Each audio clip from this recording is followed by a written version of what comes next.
When Evan's 99th mistress approached me, I was getting my nails done. She flung out an ultrasound report. "You're Evan's wife, right? I'm pregnant, so you should divorce him quickly." I glanced at it and skillfully pulled out a stack of evidence of her indiscretions and tossed it over. The woman's attitude did a 180-degree turn. She tore up the ultrasound report. "I'll leave Evan immediately." I admired my newly done nails, blood red and vibrant, which had taken 8 hours. A minute later, I said, "Remove them." After all, there was a fierce battle that night. Having nails would hinder my performance. Since marrying Evan, I've either been dealing with his mistresses or on my way to deal with them. I've long become the laughingstock of our social circle. Whenever they see me, they teasingly ask for my secrets to discovering mistresses. In truth, I don't care about Evan having affairs. What I care about is mistresses trying to seize property. Moreover, for every mistress I discover, Evan unconditionally grants me one request. This time, I chose to have a child. "What do you want this time?" As soon as I entered the door, I heard Evan's lazy voice. Looking in that direction, he had his long arms spread out, lounging on the sofa waiting for my response. I changed into slippers, walked over, and said seriously, "A child. I want a child from you and me." His narrow, fox-like eyes took on a bit of seriousness as he sized me up. He lightly patted his thigh with his right hand.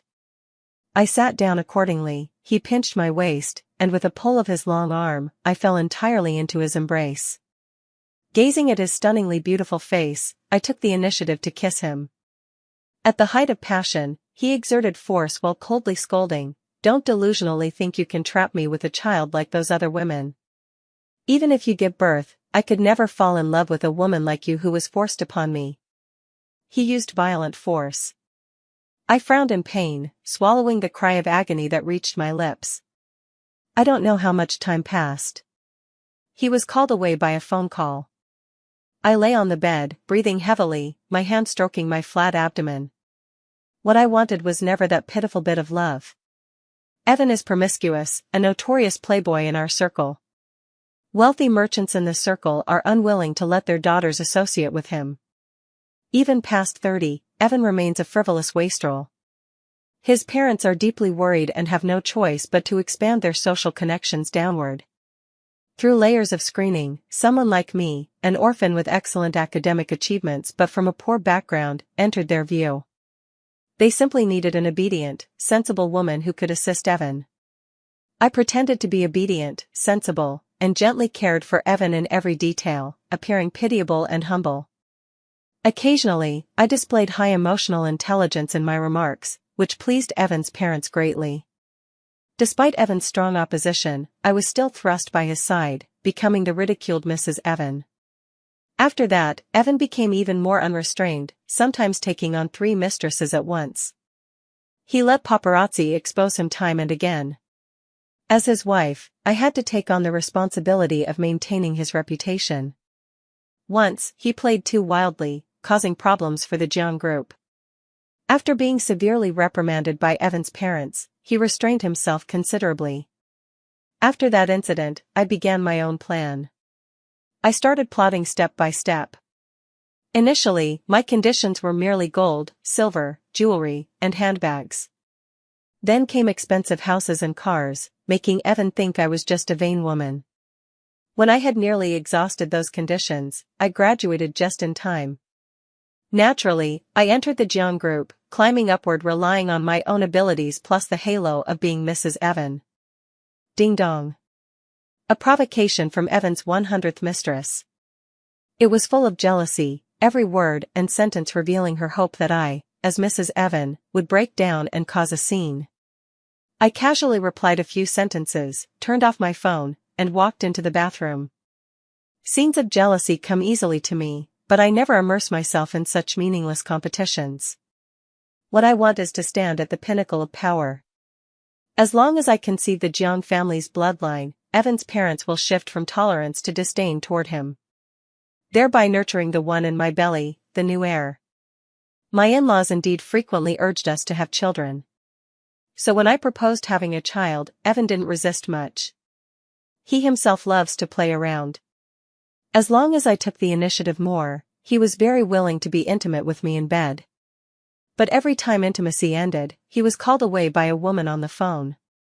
This time, midway through intimacy, the noisy ringtone interrupted the atmosphere. He stopped his movements, and his action of answering was cautious. I don't know what the mistress said. Evan withdrew, put on his clothes, and left. This situation had happened before. In the past, even if those mistresses called, he would put it on speaker. While exerting force, he enjoyed my pained expression and spoke vulgar words to the woman on the phone. The woman cooed and pretended to be angry on the receiver. On this side, he mockingly said he wouldn't like me, it was just a family duty. I've heard similar words for 5 years. Unexpectedly, this 100th mistress could make Evan interrupt what he was doing and go to her. She has some skill. Ding dong. The mistress sent a message, Evan truly likes me, with one call, he comes running to me. If you're sensible, agree to divorce quickly and stop clinging to him. I chuckled lightly, how are you so sure he loves you? Just a second ago, he was exerting himself on me. She went silent on the other end. Probably angered. Angered just like that? Being Mrs. Evan isn't that easy. Which of those 99 mistresses haven't I seen? Evan made me deliver contraceptives to him in the middle of the night. If he forgot protection in the heat of the moment, he'd even make me feed the mistress birth control pills. Evan is very skilled at stabbing at people's hearts. As soon as I drove away one mistress, he'd immediately find another. Then he'd give me a compensatory candy to prevent me from complaining to my in-laws. But his actions don't stab at my heart. Naturally, I wouldn't complain to my in-laws. The more he acts out, the more advantageous it is for me. Seeing the faint second red line on the pregnancy test, I immediately went to the hospital. Upon confirming the pregnancy, I told my in-laws first thing.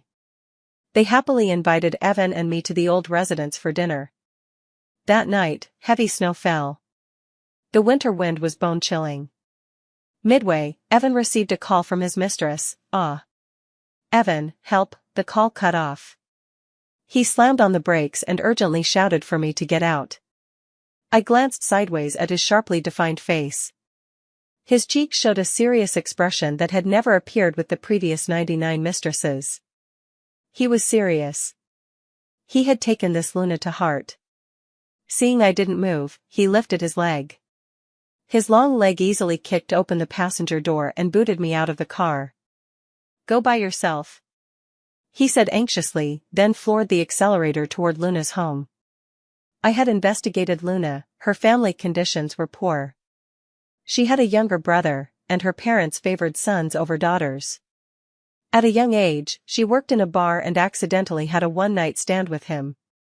In front of Evan, she appeared harmless, with a baby face and eyes always moist. She always seemed so pitiful and innocent. Her eyes often faintly rimmed with red. But privately, she frequently cursed me. The distance wasn't far, I originally planned to walk to the old residence. After all, in 5 years of marriage, this was the first time I'd been kicked out of the car. But after just 2 steps, I stopped. I was pregnant. For the sake of the child in my belly, I couldn't take risks. So I called my in-laws, having prepared an excuse for Evan. I said he left due to temporary business, and I couldn't get a ride at that moment. Of course, my in-laws didn't believe it. They knew their son's character best. In less than 10 minutes, I arrived at the old residence. After examination by the family doctor, my pregnancy was confirmed. The smiles on my in-laws' faces gained a bit more sincerity. After 5 years of marriage, you've finally conceived a grandson. Claire, you know what kind of guy Evan is, don't be angry with him. You're carrying the Jian family's bloodline now. Once born, he'll naturally focus on the child. Evan's heart wouldn't return. But I didn't care. I obediently agreed. They gently cared for me, letting me stay at the old residence. A dedicated nutritionist handled my meals. Top-tier nannies took care of my daily needs. Meanwhile, Evan, because of my pregnancy, Luna was unhappy. She threw tantrums for a long time. In the past, when mistresses threw tantrums, Evan would have discarded them long ago. This time Evan unprecedentedly abandoned work, took Luna on an overseas trip, and tried every way to coax her. Looking at photos taken by surveillance personnel, sometimes they romantically strolled on a small island, sometimes danced and kissed on a yacht. It seems Luna's parents approached him. Evan used means to transfer Luna's household registration from the Sue family. With $200 million, he severed the Sue family's ties with Luna. It resembled the domineering CEO sweet romance novels I used to read.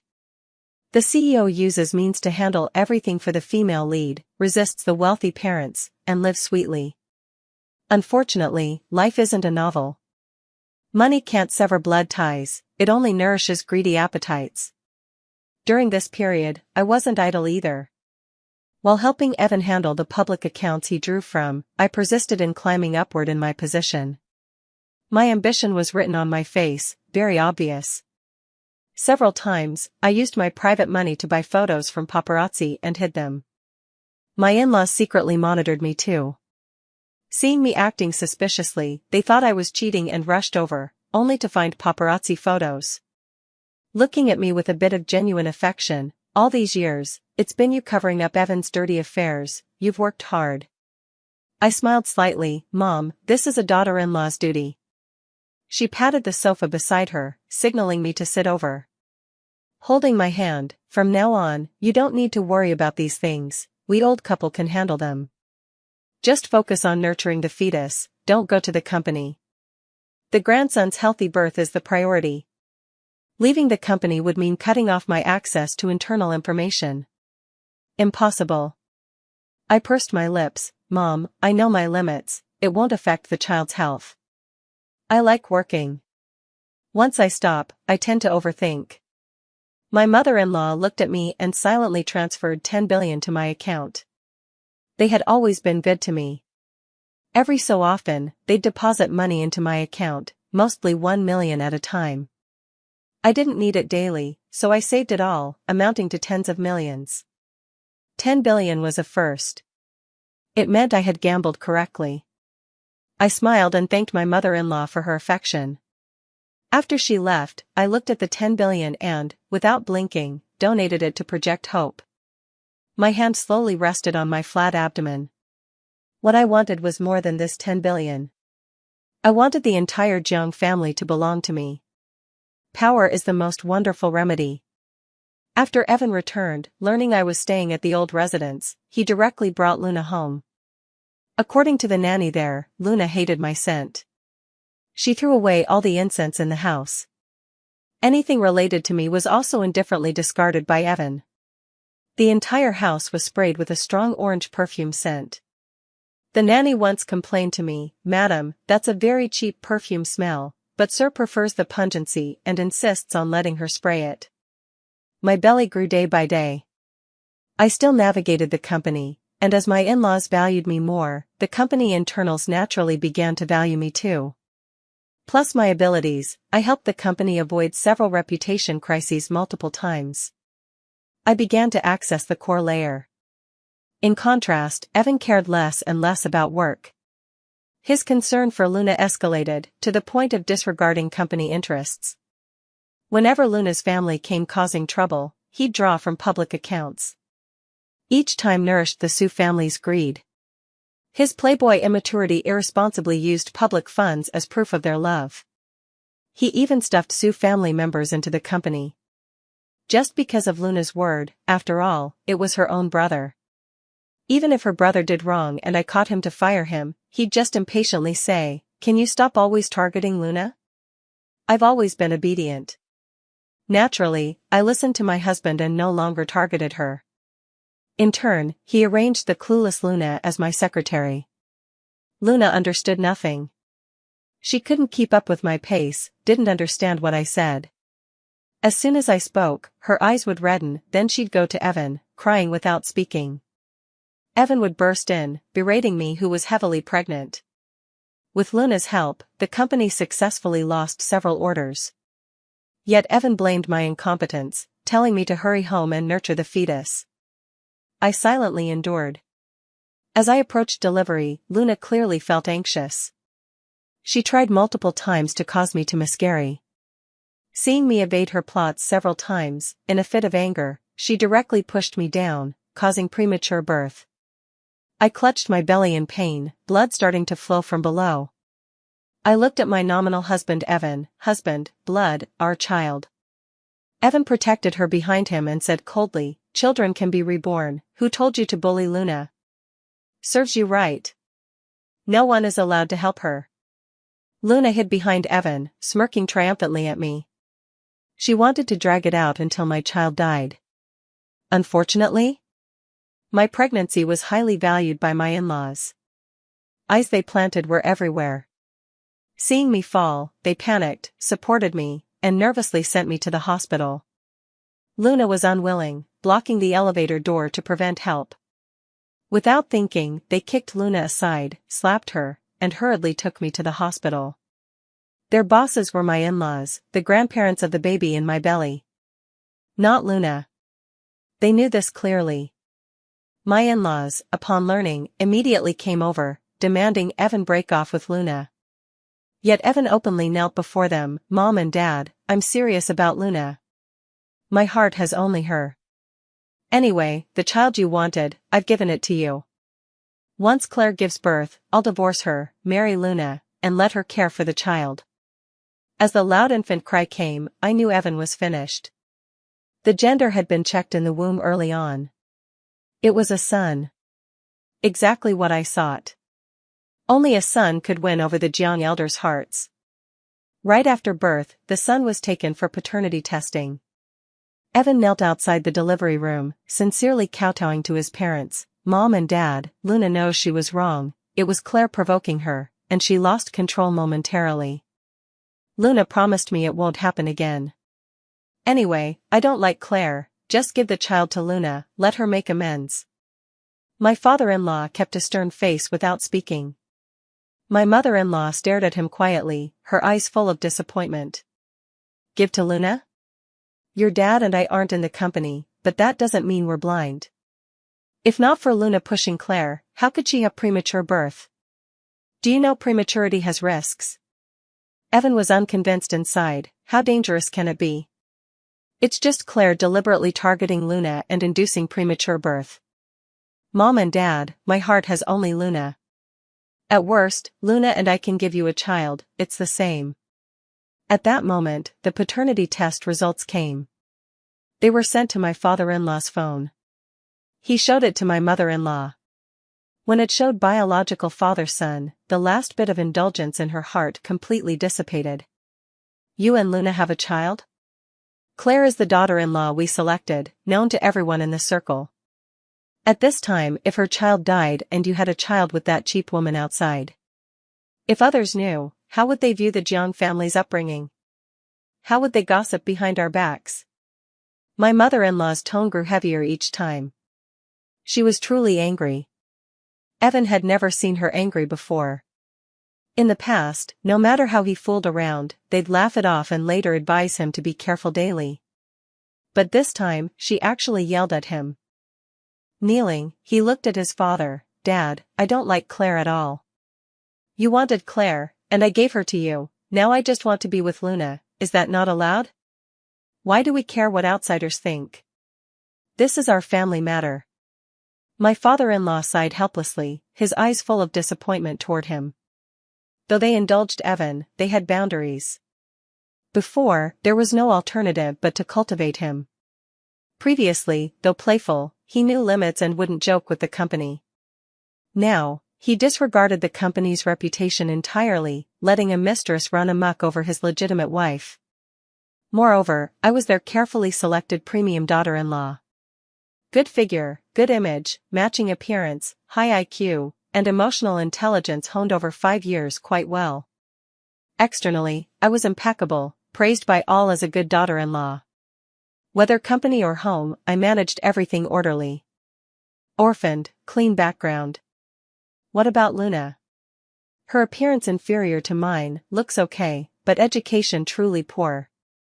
Not only greedy parents, supporting her family is a bottomless pit.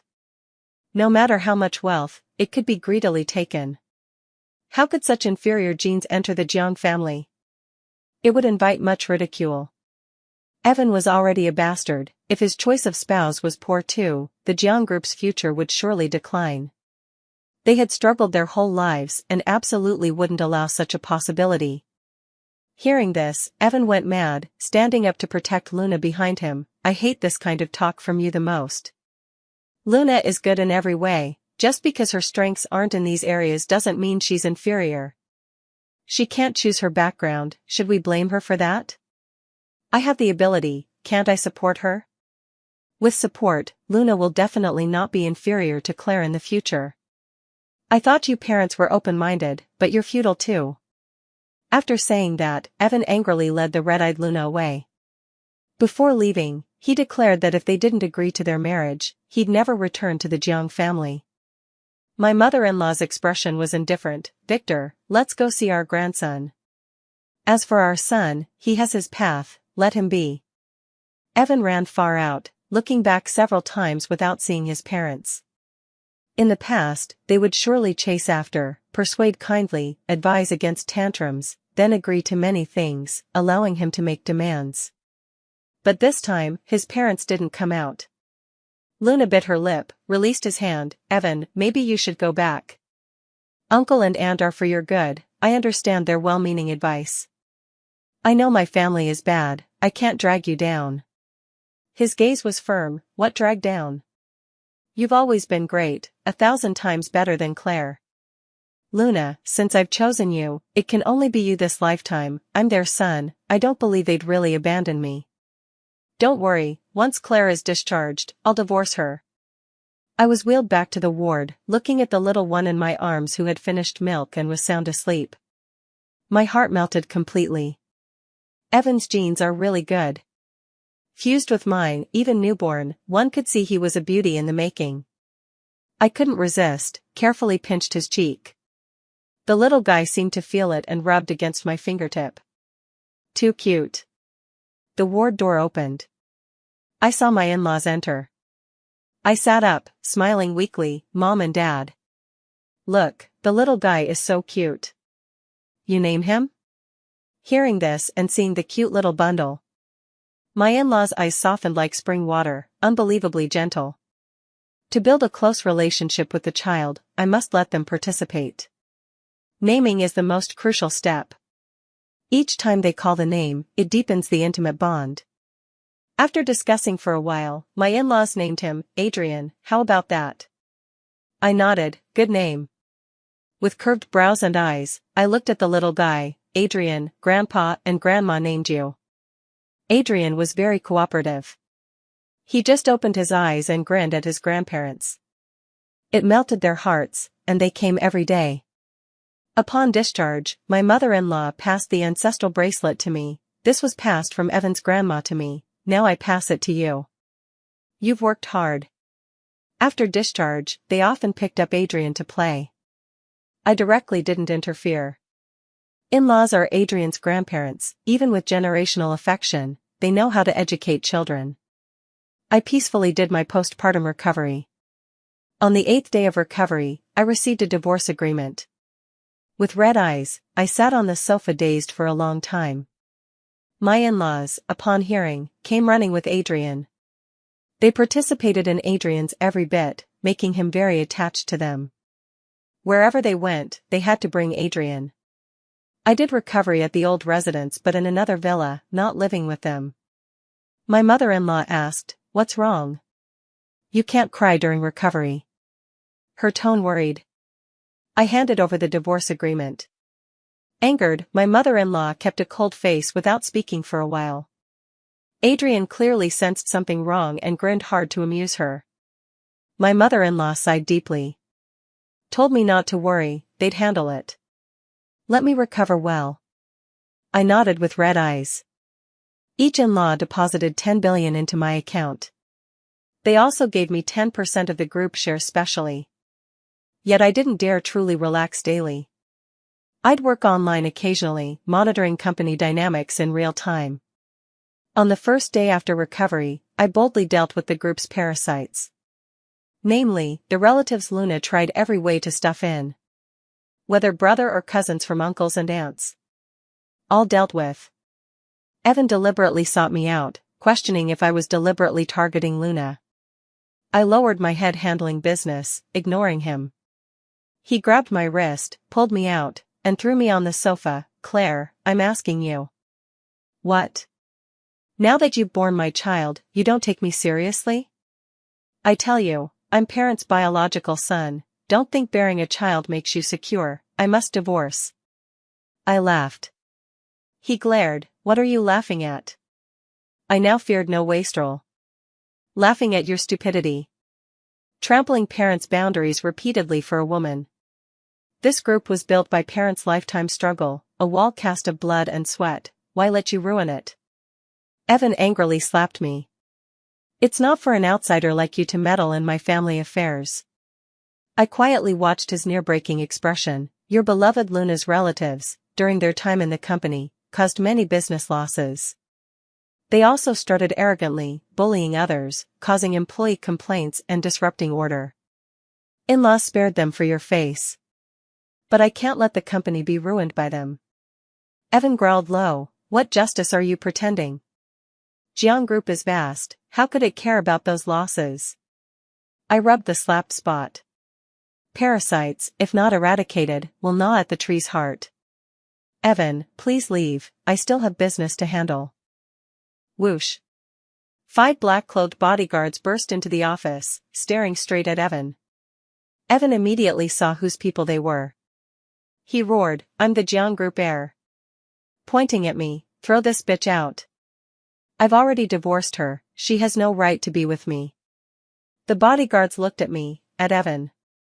Apologetically to Evan, sorry, young master, old madam and old master specifically said. We only obey madam's orders. I nodded lightly, signaling them to drive Evan out. The guards threw Evan out. I simply lived at the old residence. When free, I played with Adrian. Most time, I handed Adrian to the elders. With Adrian holding their hearts, I gradually accessed the group core, winning people over.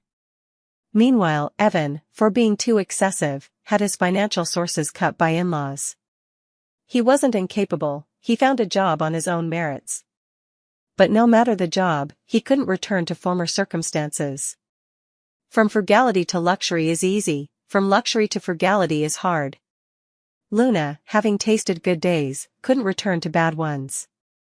The two began quarreling over daily necessities.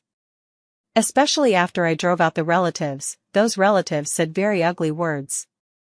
Stimulating Luna, making her view Evan increasingly painfully. But Luna didn't think of leaving Evan.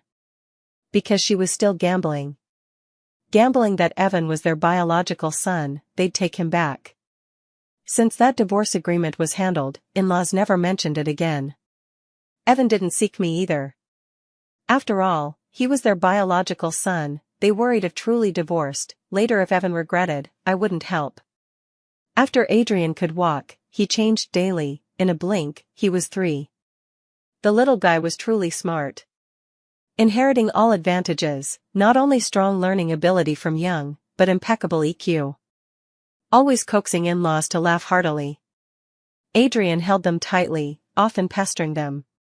Leading them to gradually delegate power. I knew even delegating was useless. As long as they wanted, the power in my hands would soon be taken back. So-called connections would switch sides instantly. That's the charm of power. So since Adrian could learn, I began teaching him business ways. When Adrian started elementary school, he'd run to the group whenever free. I hid nothing, taught everything, and promised all under my name would be his when adult. I held nothing back, devoted to the company. Meanwhile, the in-laws were indeed aging gradually. Warned by Adrian, they began lacking energy, plus my flawless performance over years, they increasingly trusted me. But all under their name was for Adrian. I had no thoughts on that. Suddenly, a severe illness from the environment spread, in-laws were infected. I isolated Adrian. Cared for in-laws day and night. But they seemed unable to hold on. lying in bed, family doctor rescued multiple times. In the last, they thought of Adrian. Coughing, hoping to see him once. I sighed with Mask, Mom and Dad, I also want Adrian to see you. But this contagion is too severe, he's in the next villa, uninfected. If he comes, being so young, he'd surely get infected. But don't worry, there are dedicated caretakers, once you recover, you'll surely meet. I glanced at the family doctor. Father-in-law looked deeply, coughed several times before calming, Claire, I know we won't recover. You've waited for this moment long, haven't you? I smiled with curved eyes, Dad, what are you saying? I'm your daughter-in-law for a day, for life. How could I curse Dad? I was orphaned young, you let me experience parental feelings. Mother-in-law with ventilator, turbid eyes slowly closed. She panted a few times, removed the ventilator, we knew long ago you had ideas. But when we realized, it was too late. This illness isn't that severe, you deliberately used means on us. Only with severe illness and death can you legitimately rule behind the curtain. Now Adrian is young, by adulthood, the group would have changed surname. I promised, Mom and Dad, rest assured, the group remains surnamed Jiang. In the future, it's all my Adrians, that won't change. Mother-in-law looked at me, then can you let Evan return? You haven't divorced, you should help him, after all, he's our son, your husband. My smile deepened, if that bastard Evan returns, wouldn't he ruin the group? Moreover, when I advised bringing him back, you were unwilling. Mother-in-law stared straight, it's all you, you've been plotting all along, right? Constantly scheming to make us fall into your traps one by one. Why must you do this? If you want power, we can give it, if money, we never lack. Why must you do this? She sat up agitatedly, grabbed my wrist, gurgling sounds spilling incomprehensible questions. My eyes showed indifferent smile, looking at them, because I want absolute power, not your handouts. Mother-in-law widened eyes, why? Giving the ancestral bracelet represents our recognition, we've been good to you usually, why? I shook off her hand, think a little favor moves me? When Evan treated me that way, you never helped. You're Evan's parents, I understand, I don't demand you be good to me. But the power I want, I'll never let go, blame Evan for giving me the chance to climb, blame you for choosing me, choosing an ambitious, unscrupulous me. Mother-in-law coughed violently, eyes bursting with hatred and regret toward me. Regretting choosing me back then. If known this, better to have chosen Luna. I sneered, choosing Luna, you'd regret too. At least Luna wouldn't frame me. I impatiently, when you chose me, wasn't it utilization too? Using my orphan status, no background, using my gentleness, making me yield repeatedly. You're not good people either, privately, your hands are stained with blood time and again. Everyone for their interests, winner takes all, that's what you taught me. I just don't want to be exploited completely. Mom and Dad, time to go. I unplugged their ventilators. Watched them suffocate to death. I glanced at the family doctor. He handled the aftermath. I disinfected fully and went to see Adrian. Adrian, Grandpa and Grandma didn't make it, with red eyes, I hugged Adrian. Adrian, still young, looked worriedly, coaxed me. Asked where Grandpa and Grandma went, why didn't make it. I directly said they went to heaven, became stars. He was naturally intelligent, understood the meaning. At the funeral, the little guy cried into tears, unwilling to leave for long. I was the model daughter-in-law, holding the overall situation. In-laws' relatives, seeing me a woman, immediately wanted to share the spoils. I directly had all their shady evidence delivered one by one to their homes by subordinates. Soon they all quieted. I had handled 99 mistresses for Evan. Such dirty materials were effortless. With handles in hand, no one dared provoke me. Evan heard from somewhere that in-laws passed. Stumbled over to question me what happened, said I didn't care well. In-laws dead, what was Evan? I had people throw Evan out. Evan demanded divorce, said Jiang group all his, make me leave with nothing. Instigated by Luna to sue. Day before court, Luna called to brag, "Claire, you're completely done, with the elders gone, who'll back you? Evan now has only me in heart, after divorce, Mrs. Evan position can only be mine. Then I'll live luxuriously, you wait to be a beggar." I laughed, only fools let others back them. I have ability to back myself. Isn't it just Jiang Group? Give it then. I promised in-laws not to change the group's surname. After court, I left with nothing. Evan wanted custody, but to him, Evan was a stranger man. Son wouldn't go with him, ultimately custody with me. Evan gave monthly support. I took Adrian and left freely, moved into newly bought villa. 5 days later, Evan rushed angrily, wanted to hit me. I dodged. "Claire. You did it on purpose. You deliberately gave me the Shelljiang Group, now it owes trillions." I went to inherit parents' property, found all on Adrian. "I inherited the group but found only external debts. It must be you did this deliberately." I say, "Why you so readily left with nothing, why did you do this?" "Quickly return parents' property, that's all mine." He rushed agitatedly. I raised hand, took Adrian aside. Bodyguards immediately blocked in front. Evan widened eyes, incredulous. Why help this bitch? I'm your young master." Bodyguards' faces flashed slight difficulty. I chuckled, my Adrian is the true heir. Jiang Elder's property division always on him, what relation to you? You wanted group inheritance, we gave it, what dissatisfaction? Evan glared hatefully, shouting to kill me. I called police. Let him reflect inside for a period. After out, Jiang Group completely bankrupt, all his property empty. Heard Luna, seeing no benefits, while he reflected half-month, found new home. Evan out, learned, furious, thinking trillions unpayable, simply perish with Luna. Both seemed to fall off cliff dead. I didn't tell Adrian, he had no feelings for Evan anyway. Jiang Group bankrupt, I took it back. Still called Jiang Group, but legitimately on me. Though shareholders unwilling, employees disloyal. So what? I never planned their loyalty to me. Like the bodyguards around us. Their loyalty forever to interests. Can be loyal to in-laws for interests. Can be loyal to me for interests. At power's pinnacle, those dissatisfactions naturally disappear. I still taught my son without reservation. At 18, I transferred all company property to his name. I only assisted. When 20-year-old Adrian could stand independently, I began living freely. I wanted to travel the world, experience other lives in remaining time. I returned the Jiang ancestral jade bracelet to Adrian. It belonged to him. Adrian didn't understand. "Mom, why give all you struggled for to me? You can hold power yourself." I smiled faintly. Things not brought in birth, not taken in death, Mom has no obsession. Mom has brought our world to experience, more important dreams to realize. Perhaps no one understands why I returned power to Adrian.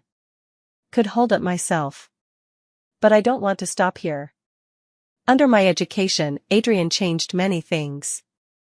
Company internal gender equality, uniform benefits.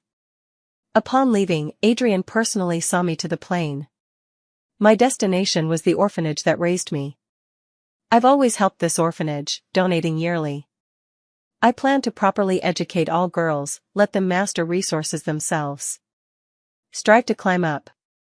Slowly teach them how to master discourse power.